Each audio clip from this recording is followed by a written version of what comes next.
Hear me. I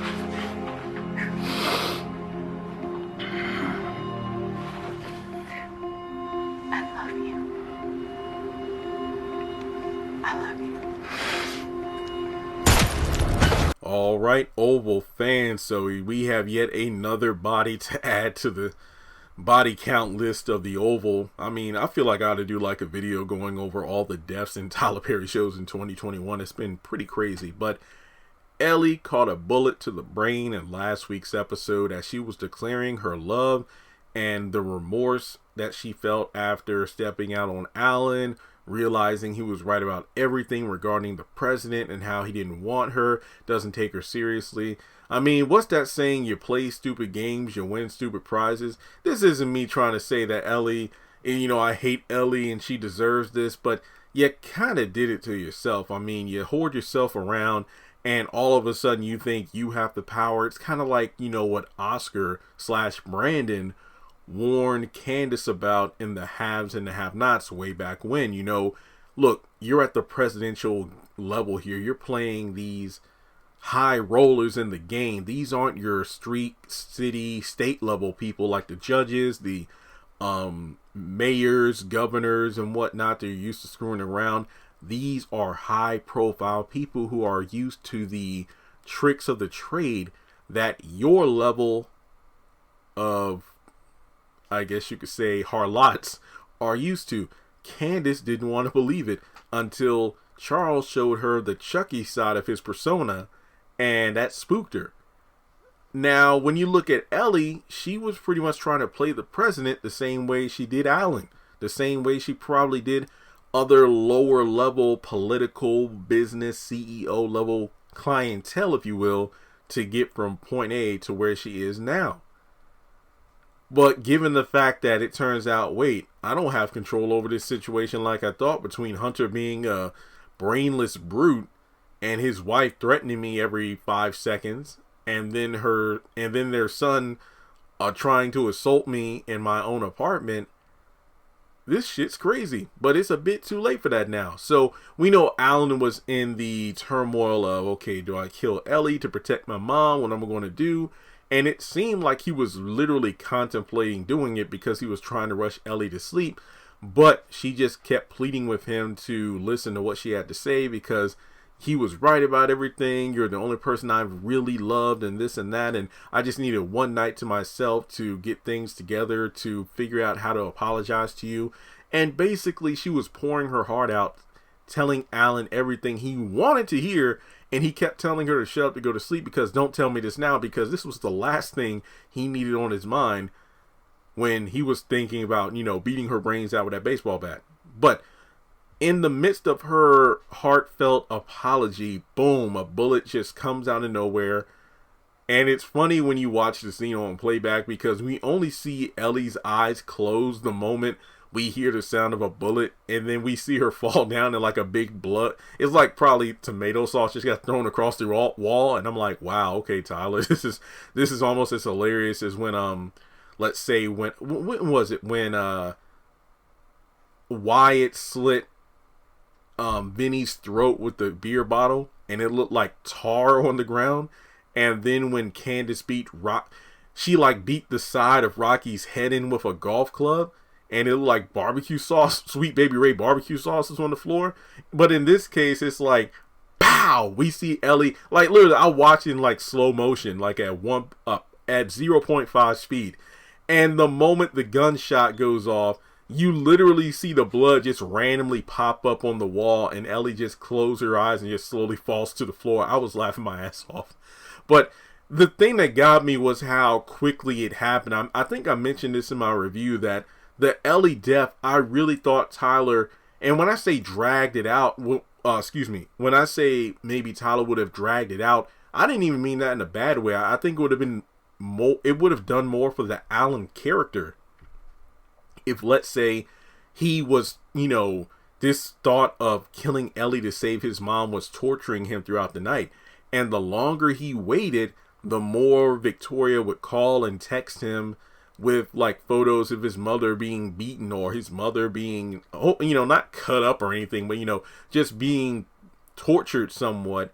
And the longer he waits, the more torturous, or the more torture his mother would endure, until he finally got up the nerve to kill Ellie. And this is like after Ellie, poured her guts out before her brains were pretty much scattered across the room. So let's say the cliffhanger ending would be, wow, we're really going to see Alan do it. That honestly would have been a lot better than this episode, last episode's ending, where we see him with the baseball bat, and then the beginning of last week's episode, Ellie just so happens to be sleeping in the other direction, so when she gets up to use the restroom, she doesn't even see Alan standing there. Now, fast forwarding to when the paramedics and police come by, take the body out. One of the response team members talked with Alan briefly. Look, we were standing in the bedroom less than 2 feet apart, and out of nowhere in the middle of the conversation, a bullet came through the window, and that's what happened. And that was my girlfriend. And he pretty much says, well, yeah, there was like a gang fight behind your apartment building, and some guns went off, bullets went flying, and we caught some suspects. One of the guys tried to run, and based on his story, it seems to line up well with the story you just gave me. So this person is the one who shot your girlfriend. Sorry, these things happen. Gang violence. And then he just leaves, and Alan's just sitting there like, wait, what? So I don't know if this is really true. It definitely feels like a setup, because isn't it a bit coincidental that stray bullet came through the window and hit Ellie right in the midst of her pouring her heart out? And like within the first 3 minutes of the episode, when Ellie gets up to use the restroom, Victoria calls Alan because she's somehow watching him. I'm pretty sure she somehow knew or overheard the conversation of Ellie pouring her heart out, and then Alan going through this turmoil of, what, I was going to do it, but now I don't know if I can do it because my emotions are involved. So Victoria's like, what, screw it, I'm going to take care of it myself. So this definitely seems like a massive setup. It really gives me the same vibes as Jim telling Candace that he had a sniper to pinpoint and directly hit her son through the bathroom, and Warlock came with the guns and everything, which I still don't think is bullcrap. But basically, I really feel like we're in a situation where Victoria orchestrated it. My thing is, what is she going to do with Alan now? I mean, if she truly was the person behind Ellie's murder, then what does this do for Alan moving forward? Is she still going to try to, quote unquote, teach him how to be a man, or just leave him alone? Because remember, if Victoria backs off, Jason swore he would get revenge on Alan, but I don't know if that's going to happen anytime soon, because we're between the rotating watch of Alonzo and Grip, who are both unafraid and have permission from Victoria to kick his ass when needed.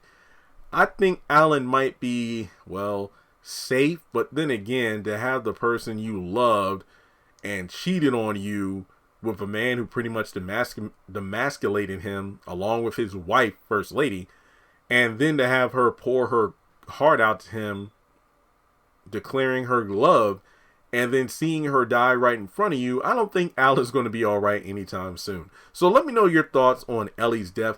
My biggest thing is, I really want to see what the general public has to say about this, because remember, first the former press secretary, now the acting press secretary, just die seemingly by coincidence, circumstance, at random. Something doesn't seem right about this at all. But let's talk about it more in the comments section below. We know Hunter's going to react to this once he sees the news story, but yeah, I wonder what Priscilla's going to say, because Priscilla always has a knack of watching the news at the wrong time and hearing about this. Like, wait, they killed the press secretary too. Who's next? Go, go, go. Who's next? Go, Harry. Go, Harry. Everybody dead? Everybody dead? I don't know. All right, guys, well, let's talk about it more in the comment section below. Make sure you give this video a thumbs up to show you like it. Hit subscribe as we close in on 200,000 subscribers. Hit the bell icon to select all. That way you don't miss out whenever I post content on the channel. Follow me on social media. Links are in the description below. And if you would like to donate to the channel, feel free to do so on PayPal or Cash App. And also, even though I'm sad Ellie's gone, Natasha's doing pretty good for herself. I believe she's playing in the ABC drama series Station 19. Out of the blue, I forgot what night of the week it comes on, but I remember walking through the living room one night, and my mom had fallen asleep on the couch, because when she's watching the Waltons or one of the Waltons or the Hallmark holiday movies or even the news, she might just pass out on the couch because she's like so into a show and she just boom goes to sleep. But yeah, the TV was on ABC, and then I saw her on there, so I sat and watched about 20 minutes of the show, and I actually like her a lot. I think I'm really liking her character on that show a bit more than Ellie, not only because we're seeing more range from her acting, but the fact that I honestly care about this character a lot. So I can't wait to see what she does later on in this series. But yeah, let me know if you've caught Station 19 on ABC. I think it's in its 5th season. I didn't know it was on this long, but apparently it's really good. All right, guys, for real, this is all I have to say for the video, and I'll catch you in the next one.